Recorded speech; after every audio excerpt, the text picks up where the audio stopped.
Salut à tous, on commence ce premier journal de la semaine avec les résultats du week-end.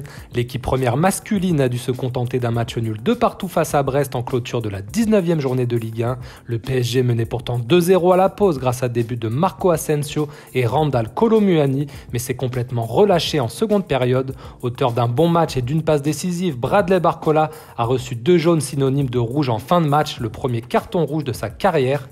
Les féminines se sont elles imposées 2-1 face à la SSE en Coupe de France et affronteront le Puy Foot 43, une équipe de Détroit, en quart de finale.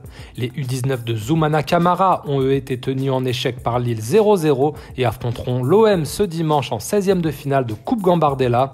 Enfin, les U17 de Thomas Lessal ont battu Versailles 2-0 et sont toujours 3e de leur groupe à 4 points du leader amiénois. On ouvre désormais la page Mercato avec un premier départ officialisé. En quête de temps de jeu, Cher Endour a été officiellement prêté ce lundi à Braga, un prêt sans option d'achat.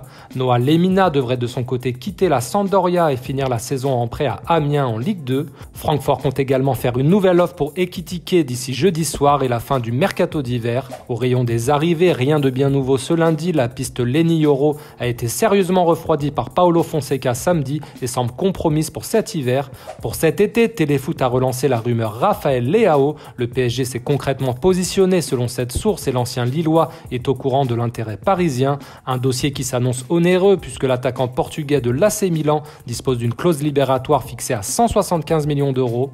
Toujours en convalescence après son grave accident de cheval, Sergio Rico espère lui retrouver le groupe parisien d'ici la fin du mois de février. Au micro de Canal+, le gardien espagnol a aussi annoncé son envie de prolonger son contrat qui expire au 30 juin.